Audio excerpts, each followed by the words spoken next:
Hello fellow education students, my name is Jacinta and I hope you enjoy my presentation about a play-based activity. This play-based activity is a small world play with fairies. It is suitable for children in preschool, so the year before formal primary school.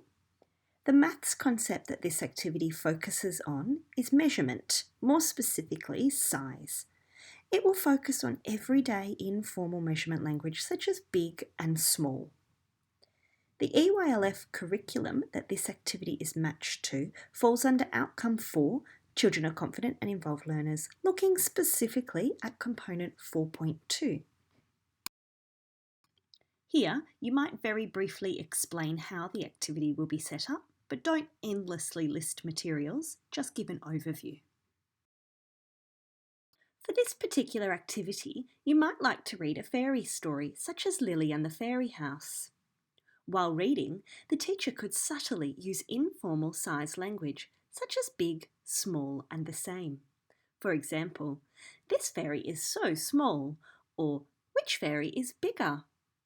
The children should then be free to play and explore, free from any rules. The opportunities for play in this fairy scene are endless. An example of something the children might do within this activity is play make-believe with the unicorns. They might pretend the unicorns are a family and they're looking for tasty apples to eat. Through this play, the children might incidentally compare the size of characters, saying things like, "Look, the mummy unicorn is bigger than the baby unicorn." Other children might join in the play too, saying things like, "Here comes the big unicorn to eat some apples." Here, you might like to explain another example of possible play in a good amount of detail.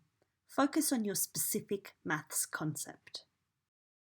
Some examples of other things the children might do while they're playing are placing the little gnome under the bigger mushroom, popping the small fairy on the swan's back.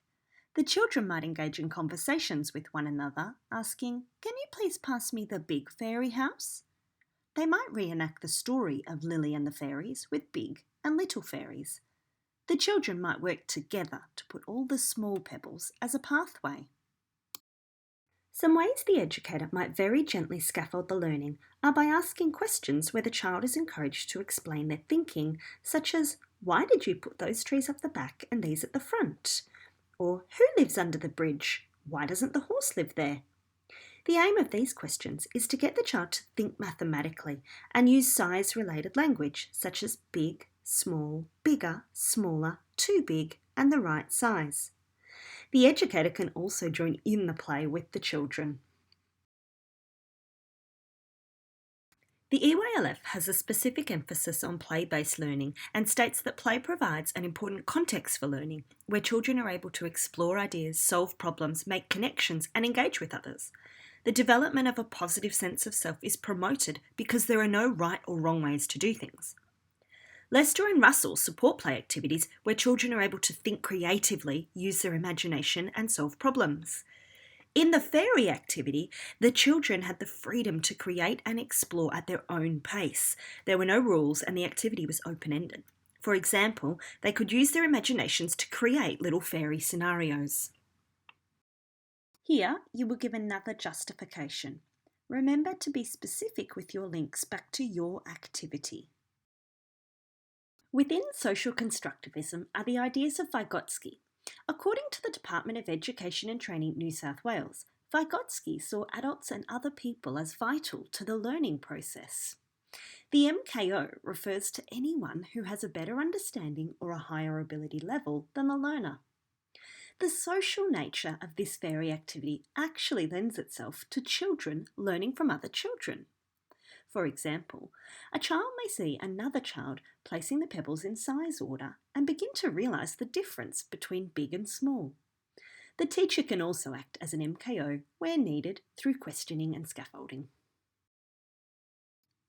You can provide as many justifications as you need to or have time for. There is no set number of slides here because it depends on the level of depth you provide and the variety of your ideas. Aim to justify the main elements of your activity to prove that it's amazing. Thank you for watching.